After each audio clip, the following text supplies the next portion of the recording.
In my last class, I have explained instrumentation of fluorimetry. Now we are entering into the last topic of the fluorimetry, that is applications of fluorimetry method.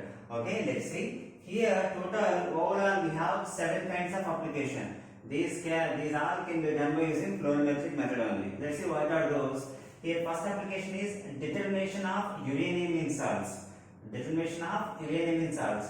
And second one is determination of inorganic ions. Determination of inorganic ions. And third method is determination of organic compounds. And third application is determination of organic compounds or organic ions by fluorimetry method. Fourth application is fluorimetric reagent. By using fluorimetric reagent, we can analyze the compounds. We can determine the compounds.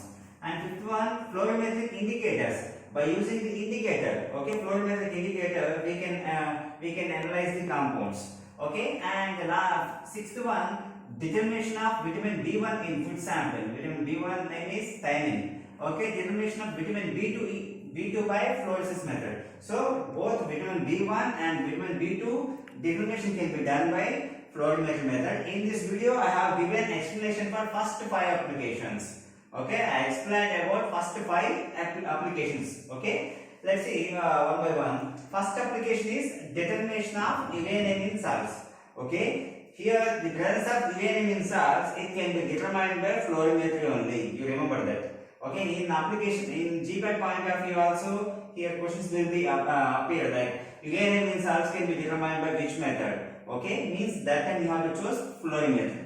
Okay, let's see how uranium in salts can be determined or analyzed. You see, it can be done by fluorimetry. Okay, here uranium in salts determination can be done by fluorimetry method. Okay, and this is extensively used in nuclear research. Means this determination, okay, this application, this is extensively used in nuclear research because here uranium is a nuclear material. Okay, used in nuclear research. How we will determine the uranium in salts? Let's see the procedure. Simple one. Okay, first uranium sample. Here determination nothing but concentration of the uranium in salts has to be determined. Okay, that's it. How we will determine? Let's see the procedure. First uranium sample has to be dissolved in nitric acid, HNO3. Uranium sample has to be dissolved in nitric acid. Okay, then followed by evaporation and oxidation takes place. Evaporation and oxidation takes place because in the presence of after dissolving nitric acid, okay, here it is strong acid, right? Then evaporation takes place, and in the presence of nitric acid, oxidation will be occurred. So after followed by evaporation and oxidation takes place. Then the resulting material, okay, then the resulting material, then the uranium residue fused with the sodium fluoride by melting. Okay, then uranium sample, then uranium is fused with sodium fluoride by melting process. Fused with sodium fluoride by melting process. Then this melted product has fluorides of uranium. Melted product has fluorides of uranium. Here this uranium is fused with sodium fluoride, right? So this fluoride may complex with uranium fluoride will be formed. So this melted product having fluorides of uranium. So on cooling, this fluorides of uranium become solidifies to the glass. Okay, on cooling it solidifies to the glass. This sample is examined by fluorimetry for determination of uranium in the salt. Okay, finally this sample we have to take for the determination of uranium in the salts. Simple. First uranium sample has to dissolve in nitric acid. Okay, then in the presence of nitric acid, evaporation and followed by oxidation takes place. Then after oxidation, then the uranium sample, the resulting material has to be fused with sodium fluoride by melting. Sodium fluoride by melting. So after melting, the melted product having uranium and fluorides of uranium, because these fluorides are combined with uranium and forms fluorides of uranium. On cooling, this sample and solidifies to the glass. It becomes solidified. Okay, and this solidified material is used for the examination purpose. Means analysis of uranium sample, analysis of uranium in the salts. It can be done by fluorimetry. This is examined by fluorimetry. This is first application. And second one, determination of inorganic ions. Okay, how inorganic ions will be determined by fluorimetry method. Okay, first it is done by making complex with non-fluorescent organic molecules. Okay, inorganic ions can be done by making complex with non-fluorescent organic molecules. Then means nothing but we are adding non-fluorescent organic molecule. Okay, which are not non-fluorescent, means not showing any fluorescent. Non-fluorescent organic molecules we are adding to the inorganic ions. Then it will form complex. Based on the complex, here the complex formula means that complex will exhibit fluorescence. Okay, that complex will exhibit the fluorescence radiation. That emitted fluorescence radiation we have to determine the fluorimeter. That intensity gives, that measurement of intensity gives directly proportional to the concentration. Okay, let's see, non-fluorescent organic molecule has to be added. Let's see, here under this I have given 3 examples. Okay, under inorganic ions, determination of inorganic ions. First one, determination of aluminum in alloys. Determination of aluminum in alloys. Alloys nothing but it consists mixture of metals. Alloys nothing but mixture of metals. In the mixture of metals, we are only determining aluminum only, not other elements, not the other metals. Okay, determination of aluminum in alloys. How we will determine? To the sample, okay, aluminum forms complex with the pentachrome blue black dye. Aluminum forms complex with pentachrome blue black dye. This exhibit fluorescence at pH 4.8. Okay, I already told you that adding by making complex with, okay, non-fluorescent organic molecule. Complex has to be formed finally. Okay, here aluminum in alloys, it can be determined by, to the sample what we are adding, pentachrome blue black dye is forming. Okay, pentachrome blue black dye is added to alloys. Okay, after adding this pentachrome blue black dye only forms complex with aluminum. It will not complex with the other elements. Okay, then after this complex, aluminum pentachrome blue black dye complex exhibit fluorescence at which pH 4.8. Okay, it exhibits fluorescence at 4.8 pH. This fluorescence intensity can be determined by fluorimeter. Okay, then that gives information about concentration of the sample, concentration of the aluminum in alloys. Okay, next example, estimation of boron in steel by making complex with benzene.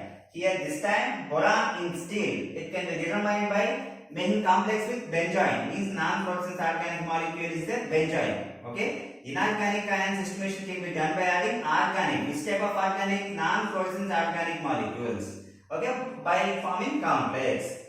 Okay, here boron in steel by making complex with benzene. This complex can exhibit fluorescence radiation. Okay, in this complex form, boron exhibit fluorescence. Okay, boron emit the fluorescence radiation. If you measure the intensity of fluorescence radiation by fluorimeter, that gives directly proportional to the concentration of the boron. Next, calcium can be estimated by making complex with calcium solution. Here this time calcium can be estimated by making complex with calcium solution. Here calcium solution is a non-fluorescent organic molecule here. After adding calcium to the calcium, both complex will be formed. In the presence of calcium complex, means in the presence of calcium with calcium complex, calcium emit the fluorescence radiation. Okay, if you measure that emission intensity of emitted radiation by calcium with the help of fluorimeter, that gives direct relationship to the concentration of the calcium. This is about determination of inorganic ions. Okay, aluminum alloys by adding pentachrome blue black dye.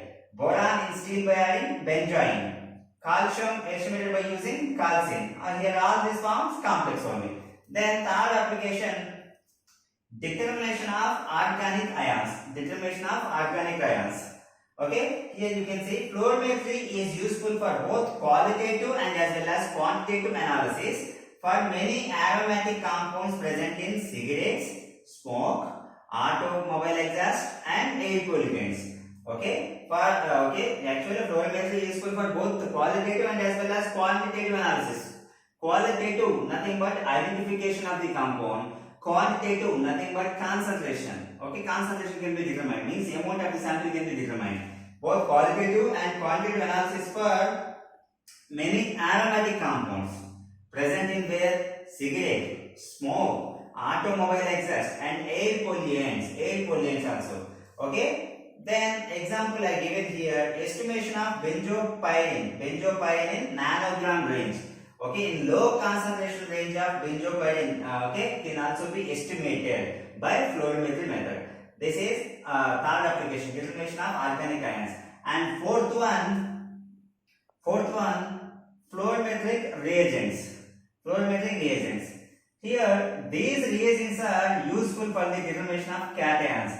Fluorimetric reagents are useful for the determination of only cations, not for anions. Remember that. Okay. These reagents have two or more donor functional groups. Okay. These fluorimetric reagents have two or more donor functional groups. Okay. It permits complex with the metal cations. Okay. Whenever this fluorimetric reagent is added to the cations, here complex will be formed. Where here this fluorimetric reagent is having donor functional groups. Okay, donor functional groups there. Yet this functional group, it makes complex with the cations. Okay, metal cations. What are the ions and what are the cations can be estimated by using different fluorescence reagent. You can see here lithium. Okay, and lithium can be determined by fluorimetric reagent, that is 8-hydroxyphenol is a fluorimetric reagent. It is useful for the determination of lithium. Okay, and aluminium, it can be estimated by alizarin garnet B. Alizarin garnet B. This is the fluorimetric reagent useful for estimation of aluminium. And flavanol is a fluorimetric reagent useful for estimation of SN4+.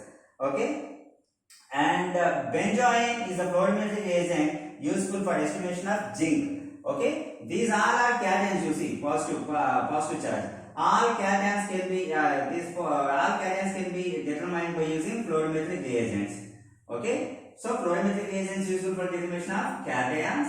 Here after having fluorimetric reagents, complex will be formed. Where here this fluorimetric reagents having two or more donor functional groups. At the functional groups, it may complex with the cations.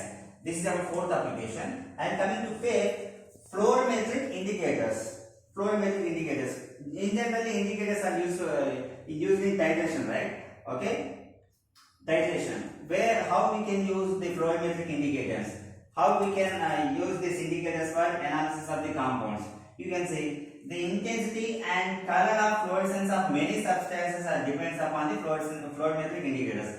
Here, whatever the fluorescence compounds, the intensity of emission, and intensity of color, that is mainly depends upon the using the fluorimetric indicators.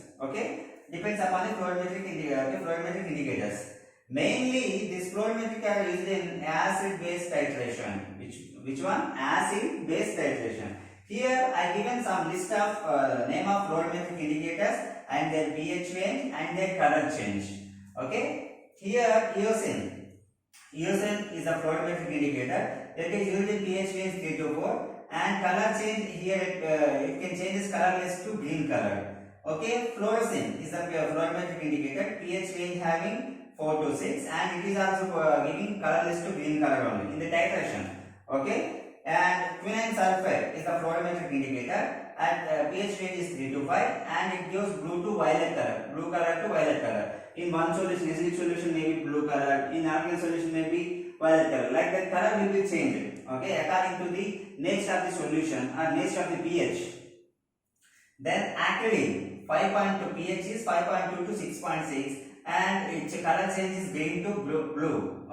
Initially maybe green color is there. At the end point, here we can get blue color if you use acridine. 2-naphtha-quinone, it is having pH 4.4 to 6.3. And color changes to blue to colorless. At the end point, color may be changes to colorless. Initially after adding 2-naphtha-quinone, it gives blue color. At the end point, color changes to the blue color changes to the colorless, no color. Then 2-hydroxycinnamic acid. 2-hydroxycinnamic acid pH is 7.2 to 9.0, 7.2 to 9, and it is also colorless to green here.